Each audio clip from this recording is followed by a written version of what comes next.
aux enjeux environnementaux, évidemment, les ambitions en termes de réduction des déchets, de recyclage et de réemploi sont extrêmement importants en France, mais aussi et surtout dans notre région. Un chiffre, pour vous donner juste un chiffre fort, l'objectif de réduction des déchets est fixé à 15% en 2035, un enjeu extrêmement important. Et on en parle avec mes invités autour de la table. Anna Fernandez, bonjour. Bonjour. Vous êtes directrice du dispositif Réemploi chez Citeo, bienvenue. Laurent Dalibon à vos côtés, vous êtes directeur régional chez Citeo. Bonjour. Bonjour, bienvenue. Jean-François Montagne, bonjour. Bonjour. Vous êtes vice-président à la communauté urbaine de Dunkerque, en charge de la transition écologique et de la résilience. Merci d'être avec nous sur ce plateau. Alors, je donnais un seul chiffre, bien évidemment, il y en a beaucoup d'autres à donner, Laurent Dalibon. Est-ce que déjà, alors, au niveau national, est-ce qu'on a des chiffres à donner sur ce tri qu'on fait déjà d'une manière ou d'une autre, plus ou moins bien, plus ou moins souvent, on va le dire comme ça. Est-ce qu'on a des chiffres assez importants à donner ? Alors, on vient de publier en fait les chiffres de 2023 qui progressent, qui montrent qu'au niveau national, le taux de recyclage atteint 67%, donc c'est un point de mieux qu'en 2022. Alors ça paraît peu, un point, mais ça représente ça paraît pas beaucoup. 120 000 tonnes de plastique, mais c'est quand même énorme en termes de tonnes. Donc c'est 67% pour les emballages ménagers, 63% pour le papier. Ça progresse. À l'échelle des Hauts-de-France, donc en moyenne en France, tous matériaux confondus, on trie 72 kilos par an et par habitant.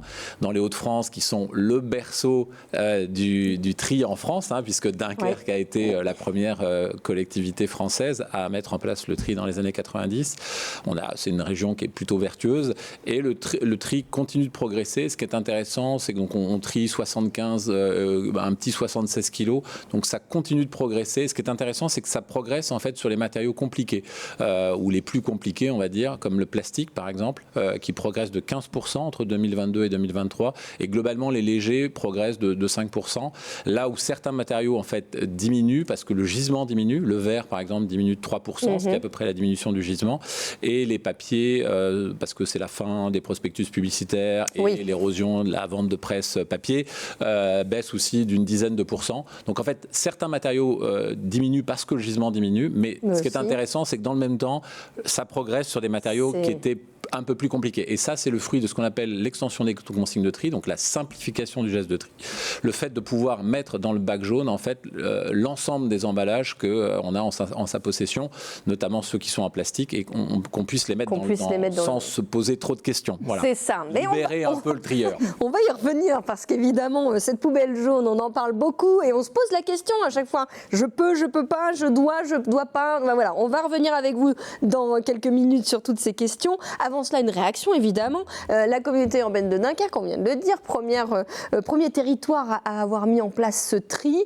Aujourd'hui, c'est une évidence, mais à l'époque, ça ne l'était pas forcément. Mais aujourd'hui, c'est vraiment intégré, finalement. Oui, voilà, c'est intégré, même si le travail reste à faire tout le temps. On vient de changer notre façon de collecter. Donc, on a une nouvelle collecte sur la communauté urbaine de Dunkerque, où on trie par sac.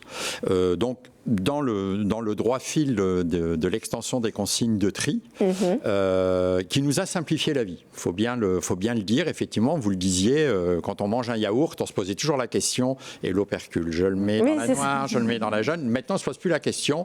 Dès que vous pensez que c'est de l'emballage, vous mettez dans le sac jaune, il n'y a plus de souci. Donc, on commence, alors nous aussi, on voit ces progrès qui se font. Tous les mois, on gagne. C'est un travail de longue haleine. J'imagine, oui. C'est vraiment un travail de longue haleine. Mais en fait, les déchets, ça concerne tout le monde. C'est la seule politique publique d'une collectivité locale qui concerne tout le monde. Vous avez raison de le rappeler. Tout le monde a des déchets. Et donc, vraiment, on a mené ce travail de pédagogie auprès de la population. Qui voit ça d'un bon œil, j'imagine. Qui voit ça globalement d'un bon œil, à part les 5% de réfractaires à toute politique, mais c'est comme ça, c'est la loi du genre. Mais véritablement, nous, nos sacs sont gratuits aussi. Donc, la population vient les chercher en mairie, dans les centres sociaux, et ça permet en plus de relancer le dialogue, de faire des petites piqûres de rappel, quand il faut faire des piqûres de rappel, avec nos conseillers tri qui sont là pour aiguiller les gens gens et pour réexpliquer. Pour les informer, leur expliquer comment on fait justement et ce qu'on met dans cette fameuse poubelle jaune. On peut rappeler l'émission de Citeo, Laurent Dalibon? Oui, alors Citeo, c'est un éco-organisme qui est chargé de réduire l'impact environnemental des emballages ménagers et des papiers en déployant des solutions qui vont de la réduction. Donc la réduction, c'est le juste emballage, c'est donc avoir le meilleur combo produit-emballage, donc ne pas dégrader l'intégrité de ce que ça contient, mais en même temps mettre la juste quantité d'emballage, donc engager la matière de manière optimale. Le réemploi, qui est le deuxième R, qui est donc l'idée de passer d'un usage unique à un usage multiple, mais ça, je crois qu'on y reviendra après. Oui, avec et le dernier des R, donc c'est l'idée, donc je prends le moins de matière possible, je la fais tourner le plus possible, et à la fin, ce qui reste, je le recycle. Et donc le dernier R, c'est le R du recyclage. Et donc c'est ces trois axes qui sont à la fois complémentaires que nous mettons en œuvre et que nous déployons dans diverses solutions, accompagnement, etc. Donc en fait, les metteurs sur le marché, donc les gens qui mettent des produits emballés sur le marché français, donnent une contribution financière à Citeo.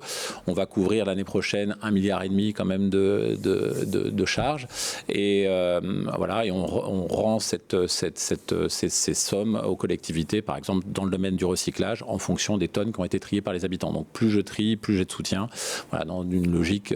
Donc on essaye de vouloir vertueuse et positive. Et positive, bien évidemment. Alors derrière tout ça, quand même, il y a des objectifs forts qui ont été fixés. Je voudrais qu'on en rappelle quelques-uns. Moins 50% de réduction des bouteilles plastiques d'ici 2030. 10% de réemploi des emballages pour 2027. Et 100% de recyclage des emballages plastiques pour 2025. Ça, c'est demain, 2025. Oui. On y est, en fait. Oui, on y est. Après, il y a aussi on peut rappeler aussi ceux de l'Europe, notamment pour certains matériaux sur lesquels on a plus de difficultés. J'évoquais le fait qu'aujourd'hui, on a progressé dans les Hauts-de-France sur les plastiques. Les plastiques, aujourd'hui, c'est 27% de taux de recyclage et pour un objectif qui est à 55. Voilà, donc ça vous montre, on est arrivé à 27% en quasiment 30 ans et entre aujourd'hui et 2030, on doit faire quasiment autant. Donc ça vous montre le rapport au temps et l'urgence. L'urgence, on est dans une situation d'urgence. Voilà, donc on a un petit sujet. C'est pour ça aussi qu'on a élargi le scope. Historiquement, on était très recyclage. Aujourd'hui, effectivement, on déploie beaucoup de solutions, à la fois pour réduire. Il y a beaucoup d'exemples. L'ascenseur à cornichon qui a été supprimé, par exemple, qui était un emballage qu'on peut considérer comme étant inutile, qui crée du déchet. Il y a beaucoup d'exemples chez Citeo où on va accompagner en fait les metteurs sur le marché pour trouver la meilleure combinaison possible. Le réemploi fait partie évidemment des sujets, qu'il s'agisse de réemploi alors je sais pas, on parlera peut-être des expériences de Dunkerque sur les événements. On a déployé le tri hors foyer aussi, qui est une des solutions qu'on accompagne financièrement et techniquement. Les Jeux Olympiques ont été un fantastique laboratoire pour expérimenter des choses. Voilà, on essaye en tous les cas de couvrir ou d'avoir la meilleure approche, l'approche la plus globale possible, à la fois vis-à-vis des habitants, vis-à-vis des collectivités en les accompagnant, en les finançant ou en changeant les modes de consommation pour essayer d'atteindre ces objectifs. Tout ça pour inciter, évidemment. Tout le monde doit participer, tout le monde doit faire ce geste, au départ peut-être de réduire, mais aussi de trier. Alors justement, on a une poubelle jaune sur ce plateau, Laurent Dalibon. Aujourd'hui, qu'est-ce qu'on peut dire sur ce qui doit atterrir dans cette poubelle jaune? J'ai l'impression qu'on a quand même simplifié les choses et ça fait du bien. Absolument. Alors, M. Montagne l'a rappelé, c'est aujourd'hui, on ne peut plus simple. Tous les emballages vont dans la poubelle jaune. Alors, tous les emballages et donc pas tous les produits, puisqu'en fait, on a une clé d'entrée, notamment par les matériaux. Et en fait, ce qu'on constate dans les centres de tri, c'est que à force de simplifier à l'extrême, finalement, on se retrouve aussi avec des objets en plastique. Par exemple, une brosse à dents qui va être identifiée comme étant en plastique, qui va finalement se retrouver dans le bac jaune, alors qu'elle doit aller dans le bac d'ordures ménagères résiduelles, parce que ça n'est pas un emballage. Et donc, voilà, ça peut être la même chose sur les jouets. C'est vraiment les emballages, quoi. Oui, voilà, exactement. Tout ce qu'on identifie comme un emballage va dans le sale, pas sale, je le nettoie, sale, pas sale, le yaourt, juste bien les racler, mais il n'y a pas besoin de les passer dans la vaisselle comme on nous demande parfois. Voilà, donc faut être assez pragmatique. On ne va pas demander aux gens de mettre en œuvre de l'eau pour aller effectivement mettre leurs emballages dans la poubelle jaune. Donc c'est vraiment un message assez simple. Et d'ailleurs, on voit que ça marche puisque plus 15% de plastique. Donc en fait, c'est ce message de simplification. Donc j'enlève les freins. On est dans le comportement. Voilà. Donc vous savez, nous on dit je sais, je peux, je veux. Je sais. Donc on m'a informé des consignes de tri. Je peux. J'ai un dispositif en bas de chez moi, un bac, une colonne, etc. Et le je veux, c'est le plus compliqué. C'est effectivement quels sont les leviers de motivation qu'on va mettre en œuvre, les normes sociales, etc. C'est pour ça que c'est important de communiquer sur le tri, de rappeler que mon voisin le fait, que globalement, si j'ai le sentiment de ne pas être le seul, que je sens qu'il y a une forme d'adhésion, l'impact est beaucoup plus important. L'impact sera beaucoup plus important. Bien sûr. Voilà. Il y a un chiffre que j'aime bien dire, c'est qu'on mène des études avec un observatoire du geste de tri depuis 10 ans. On sait que 90% des Français pratiquent le tri de manière... donc ils déclarent pratiquer le tri parce que c'est le geste le plus simple en matière d'environnement. En revanche, on sait qu'il y a à peu près 53% des gens qui sont des trieurs systématiques. Et nous, notre enjeu, c'est ça, c'est de faire des trieurs occasionnels, des trieurs systématiques. D'où le développement d'un certain nombre de stratégies, la simplification, le tri hors foyer, tout ce qui est relatif aussi à la propreté, etc. Et donc, c'est un peu tout ça qu'on essaye de mettre en œuvre. Et c'est vrai que ces chiffres, on peut les afficher. 53% tri de manière systématique, plus 4 points. 59% tri tous les types d'emballages. La simplification, elle se joue là, pour le coup. Mais presque un Français sur 3 exprime ne pas avoir trié au moins un emballage car il était sale. Il y a quand même encore un travail à faire là-dessus.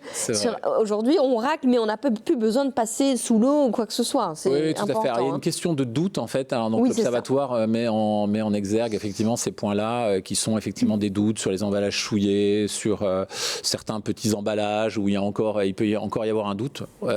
J'ai envie de dire, n'ayez pas de doute. Dès lors que c'est un emballage, mettez dans la poubelle jaune.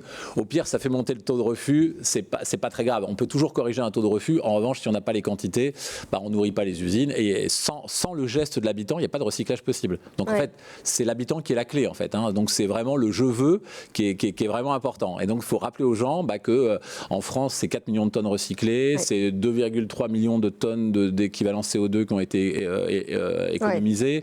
Donc c'est une activité qui est vertueuse, qui est locale. On pourra parler des emplois qui sont créés dans le domaine, notamment dans les Hauts-de-France, à Léquin, à Pont-Sainte-Maxence, à Amiens. Voilà, donc ça génère des emplois locaux. L'économie circulaire est quelque chose qui génère de l'emploi local. Et du coup, c'est, je pense, pour les territoires aussi un enjeu important. Un enjeu extrêmement important.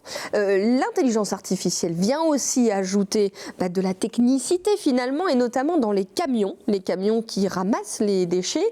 Olivier Scriffure et Pierre-Jérôme Montenot se sont rendus dans le Grand Calais pour justement découvrir comment cette technologie est un plus pour trier et puis pour ensuite recycler. Regardez.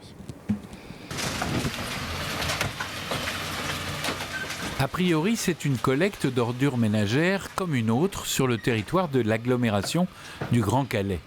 Pourtant, ce camion participe depuis 1 an à une expérimentation. Au-dessus de la trémie, une caméra analyse le contenu des bacs à l'aide d'une intelligence artificielle. Un sac poubelle dans le papier carton et c'est la photo témoin. Il s'agit d'avoir une idée précise de l'efficacité du tri et du sens civique. Je pourrais revenir sur le parcours centre-ville. Déjà, on a 3 niveaux. Donc, on a le Reaper, l'agent de collecte qui en lui-même déjà peut faire remonter des données, mais évidemment, dans le bac, il ne voit pas tout, il ne voit que le dessus. Et ensuite, on a le centre de tri. Quand les camions vident, là aussi, on a des indicateurs. Mais en fait, ce qui nous intéresse vraiment, c'est de voir le contenu des bacs. Et donc, ça, la caméra, c'est là que la caméra intervient et l'intelligence artificielle intervient. Et ensuite, grâce à ça, on peut travailler plus finement sur les secteurs de collecte. Au niveau des rues, on peut aller jusqu'à presque l'adresse qui pose problème quand on a des remontées négatives. 3 caméras équipent la trentaine de camions de la communauté de communes. La qualité du tri s'améliore. C'est un enjeu financier important. Pour les 100 000 habitants des 14 communes, le coût de l'élimination des déchets, c'est 17 millions d'euros. Bien trié, c'est moins payé. Le plus important pour nous, c'est de maîtriser les coûts. Et donc, pour maîtriser les coûts, il faut limiter les dépenses. Pour limiter les dépenses, qu'est-ce qu'on fait ? On ne va pas enfouir les déchets, on va les valoriser. Puisqu'une fois qu'ils sont valorisés, on les revend. Et donc, il y a une valeur financière. Et en plus, on a des aides financières de la part d'un éco-organisme qui s'appelle Citeo, qui lui aussi vient nous donner de l'argent. Plus le tri est bon, plus on a d'aide financière. Donc tous les indicateurs sont ouverts quand les gens trient un maximum. Il faut savoir que quand on fait une erreur de tri, le déchet passe sur la chaîne de tri, donc il est facturé parce qu'il passe sur la chaîne de tri, et ensuite il est refacturé une deuxième fois parce qu'il va être mis en décharge. Donc en fait, c'est double peine dans ces cas-là. Les données traitées anonymement permettent de sensibiliser les résidents au tri via des ambassadeurs. Le Grand Calais valorise aujourd'hui 40% de ses déchets avec cette technologie et compte encore progresser. Alors, une réaction, évidemment. Déjà, peut-être vous, Jean-François Montagne, on voit bien qu'il y a toute une pédagogie à faire. Des ambassadeurs, vous en avez aussi, vous en parliez tout à l'heure. On rappelle les bonnes règles, on rappelle que c'est évidemment important de le faire, mais pas seulement à domicile, en dehors aussi. Voilà, c'est-à-dire que sur le Dunkerquois, vous savez qu'on a beaucoup d'événements, et notamment à une certaine période, au mois de février. Un certain carnaval, voilà, comme ça. Carnaval. Et on avait beaucoup de déchets sur la voie publique, et on s'est dit, et notamment des contenants de boissons, et on s'est dit il faut qu'on fasse quelque chose. Alors évidemment tout le monde connaît les éco-cups en plastique, et on s'est dit que peut faire la collectivité pour essayer de limiter cette diffusion de déchets plastiques sur la voie publique. Alors la collectivité a acheté 200 000 gobelets, ça tombe bien, la communauté urbaine, il y a 200 000 habitants, donc un gobelet par habitant, qu'on a voulu moche. Exprès, voilà, pour ne surtout pas... On a voulu moche parce que tout le monde a dans ses placards entre 20 et 40 éco-cups qu'on a ramenés de différentes... et donc on passe à côté de l'objectif. Et on s'aperçoit qu'en faisant ce système-là avec une consigne derrière, sur les balles de carnaval, on a 95% de retour de ces gobelets. Ces gobelets, nous les nettoyons, donc ça permet de faire aussi fonctionner une entreprise de l'économie sociale et solidaire, et nous les réutilisons pour les autres événements. Donc voilà. Alors après, sur le tri hors foyer, on s'est dit aussi que on avait donc 3 sacs poubelles chez nous, et puis on s'aperçoit que sur la voie publique, on a des corbeilles uniques, et donc que fait-on? On met tout dedans. Et donc là, il n'y a plus de geste de tri. Et on s'est dit, il faut qu'on puisse faire aussi ce même geste de tri sur la voie publique. Alors, on a travaillé avec Citeo une expérimentation sur 15 points d'apport pour voir un peu comment ça fonctionnait. Donc, avec 3 poubelles, pour voir comment ça fonctionnait. Et au regard des résultats, on s'est dit qu'on allait le développer. Et on a fait donc une deuxième expérimentation cet été sur la station balnéaire. De Malo-les-Bains. De Malo-les-Bains, qui est une vraie problématique. Quand il fait beau, vous avez un afflux de touristes et de vacanciers. Et ce tri donc sur la voie publique a permis déjà de limiter le nombre de poubelles abandonnées et de déchets abandonnés sur la voie publique. Et surtout, on s'est aperçu quand même à notre grand étonnement, il faut bien le dire, qu'on avait les mêmes comportements que dans le tri foyer. En fait, les résultats sont les mêmes. Et donc, on s'aperçoit que le fait de proposer 3 poubelles amener même des gens qui ne sont pas de notre territoire à trier. À trier. On parlait de 53% tri de manière systématique. Et il faut que ça grossisse encore plus. Et donc, on y travaille comment chez Citeo? On va voir les collectivités, on leur dit on va aller travailler sur vos gros événements. Notamment, vous parliez tout à l'heure des JO, comme quoi c'était un bon exemple. On est allé travailler toute la population qui est venue pour leur dire on trie aussi ici et pas qu'à la maison. Oui, tout à fait. Donc, c'est exactement ce que décrit Dunkerque. C'est partir, par exemple, donc on soutient les villes, par exemple, sur ce qu'on appelle les déchets abandonnés. Donc, c'est l'emballage qui va se retrouver de façon indue, on va dire, sur le trottoir. Donc, celui-là, son meilleur devenir, c'est de se retrouver dans une poubelle, idéalement une poubelle de tri. Donc, on a dans notre agrément l'obligation de s'occuper de ces sujets-là. Donc, on apporte des soutiens financiers, de l'expertise sur engagement, de l'expertise technique. Donc, c'est effectivement comment faire en sorte que jouer cette petite musique en permanence qui va me rappeler que le tri, c'est partout et c'est tout le temps. Donc, effectivement, dans les cinémas, dans les stades, dans les JO, ça a été incroyable. À la Melle, ici, on a équipé les lignes de métro, on a équipé le stade Pierre-Mauroy, on a travaillé avec Villeneuve d'Ascq et le Zen pour mettre des bornes d'apport volontaire entre le métro et le stade. Les résultats étaient très très bons, en fait, ce qui est intéressant. Alors, les JO ont été un peu une espèce de parenthèse enchantée en France, mais c'est vrai que ça a permis de borner le débat et de voir que c'était possible, que ça fonctionnait à la fois en quantité et en qualité. On n'a pas des taux de refus comme on voyait auparavant, donc on voit que ça ça fonctionne. Donc ça, c'est la partie vis-à-vis de l'habitant. Donc on lui explique qu'on simplifie le message chez lui, on lui rappelle que le tri, c'est partout, c'est tout le temps. Et depuis, effectivement, les questions de propreté urbaine. Et puis après, côté collectivité, on a effectivement, alors sur la partie IA que vous montriez, c'est aussi intéressant parce que ça permet aussi d'apporter des messages de manière très ciblée, de rappeler en fait, quels sont les enjeux. De sensibiliser ceux qui font encore des erreurs, etc. Bien sûr. Tout à fait, de faire de la pédagogie. La pédagogie.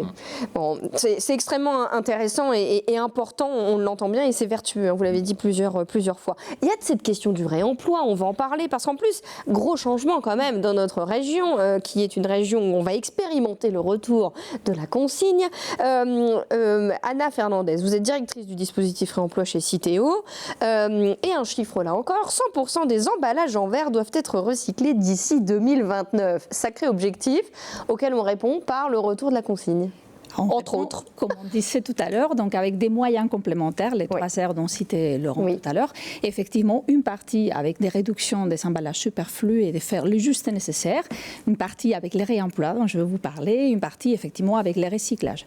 Et donc les réemplois peut être une solution pour éviter la génération des déchets. Tout à fait. Alors le retour de la consigne, parlons-en. De quoi il s'agit? Déjà, pourquoi on fait ça? Alors pour ce que vous venez de dire, mais pas seulement, j'imagine. Non, il y a un enjeu environnemental qui est fort. Donc, on évite la génération de déchets et on est sur un gain d'énergie important, de l'ordre des 80% d'énergie, enfin 75% d'énergie, 80% des CO2 gagnés quand on ne recycle pas les verres et qu'on le nettoie, on le réemploie pour une utilisation similaire à celle qu'on a déjà.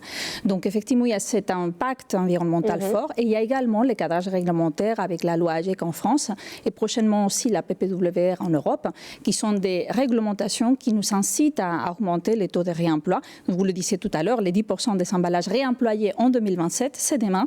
Et aujourd'hui, en 2023, on n'était qu'à 1,5% des emballages réemployés en France. Donc il y a un peu de travail en effet. Alors on parle beaucoup, on voit d'ailleurs beaucoup de publicité sur le retour de la consigne, etc. Concrètement, comment ça va se passer ? Alors, concrètement, vous êtes en tant que consommateur, vous allez arriver à partir du mois de mai de l'année prochaine dans différentes enseignes dans la région des Hauts-de-France, mais pas que. Donc, il va y avoir 4 régions concernées. Donc, ça sera les régions Hauts-de-France, Normandie, Bretagne, Pays de la Loire, qui vont être concernées, donc touchant environ 16 millions des Français. Et donc, vous, en tant que consommateur, vous allez arriver dans les magasins, vous allez pouvoir trouver facilement l'offre parce qu'il va être signalé avec des jolies couleurs et avec un appel qui vous dit que c'est les gestes pour les réemplois. Et vous allez retrouver les emballages, les produits qui vous intéressent et donc derrière les récupérer, les acheter avec un montant des consignes qui est affiché, qui est en plus du montant du prix du produit. Quand vous allez utiliser vos emballages, vous pouvez les rapporter au même endroit que vous les avez achetés ou à d'autres endroits. Ah, magnifique, vous savez, parfait. Ça va être ça dans les magasins. On va pouvoir identifier, bien sûr, les produits. Tout à fait. Tout à fait. Donc, il y a cette normalisation pour que les consommateurs se retrouvent et qu'ils puissent savoir quel type de produit. Quand il a fini son utilisation, il ramène l'emballage et donc il le ramène dans l'endroit où il l'achetait ou ailleurs. Oui, c'est possible ailleurs aussi, bien sûr. Du moment où l'emballage est entier, qu'il n'est pas cassé, donc ils l'auront soit dans des automates qui seront dans les magasins, soit dans des petits terminaux manuels qui seront accessibles dans l'accueil des magasins. Bon, un point important, vous allez le voir, vous allez l'entendre surtout, parce qu'on est allé dans les rues, interroger les gens, savoir qu'est-ce qu'ils pensaient de ce retour de la consigne, est-ce qu'ils en avaient peur ou pas, ou alors est-ce que c'était totalement normal. Réponse en image, regardez. Non, c'est très bien le verre. Poubelles, hein. Vous savez, quand on était jeune, il n'y avait pas de plastique, c'était des bouteilles en verre, consignées et qu'on rendait. Moi, je suis d'accord. S'ils me donnent des sous, c'est bon. Mais comment on va dire aux gens de se déplacer, de prendre leur voiture ou autre, leur sac pour aller à 200 voire 500 mètres déposer les consignes de verre? Je ne sais pas comment ça se passait. Je sais qu'il y a des villes qui sont mises en place comme Croix, qui est une des premières villes à l'avoir mis en place, ou d'autres. Je ne sais pas si ça fonctionne. J'ai pas trop l'impression de voir des bouteilles de verre au pied des bennes, mais je me pose certaines questions. Il va y avoir un travail pédagogique et d'information à faire, mais il y a certaines villes, ils n'ont pas encore fait ça et ils sont loin d'en être là, quoi. C'est génial, c'est génial. Puis comme ça, on va rajeunir, ça nous rappellera notre enfance. De toute façon, c'est mieux que les mettre à la poubelle, quoi qu'il arrive. Je suis tout à fait pour. Et si ça se faisait, je pense que je le ferais. Mais il y a très peu d'enseignes en fait qui le font. C'est dommage. Très très enthousiasmant quand même. Par contre, si on me donne des sous, je le fais. Alors, le montant de la consigne, il sera de combien? On sait le dire là déjà? Alors, il est encore en cours de définition, donc c'est dans les mains des pouvoirs publics. Nous envisageons des montants autour des 20-30 centimes, c'est ce qu'on a annoncé jusqu'à là. Dans tous les cas, ça sera au niveau des pouvoirs publics et ça va être confirmé. Il y a des décrets qui existent déjà en France pour les boissons, donc on pourra s'attacher à ces décrets-là et ça sera autour des entre 10 et 30 centimes au global. Alors, il y a aussi cette notion de changer quand même les façons de faire, c'est-à-dire qu'on va revenir avec les consignes. Il y avait un monsieur qui disait j'ai quelques doutes. Évidemment, on va essayer de simplifier au maximum tout ça pour que ça devienne systématique là aussi. Évidemment. Ce qui est important et intéressant, c'est que le tissu des magasins et des enseignes qui sont proposés soit important pour que chacun puisse se retrouver et qu'il ne fasse pas, comme disait le monsieur, 500 mètres pour aller rendre la bouteille. L'objectif, c'est que vous revenez faire vos courses. Peut-être en semaine, vous achetez dans des endroits différents que le week-end. Vous revenez avec vos bouteilles et à l'entrée du magasin, vous pouvez les déposer.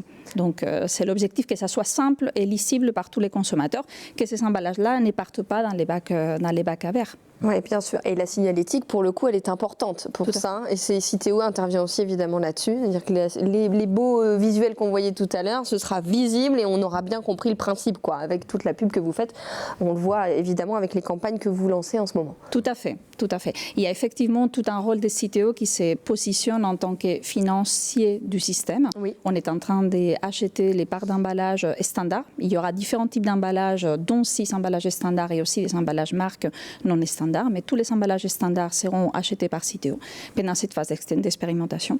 On a également les moyens de récupération, donc les automates, les machines individuelles, type bouchette, comme les lecteurs des cartes bleues.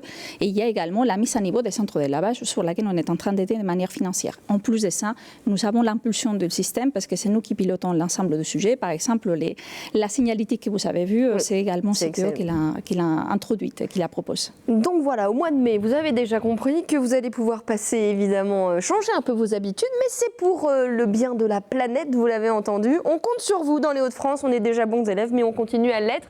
Merci beaucoup à tous les trois d'avoir été avec nous et à très bientôt sur WEO.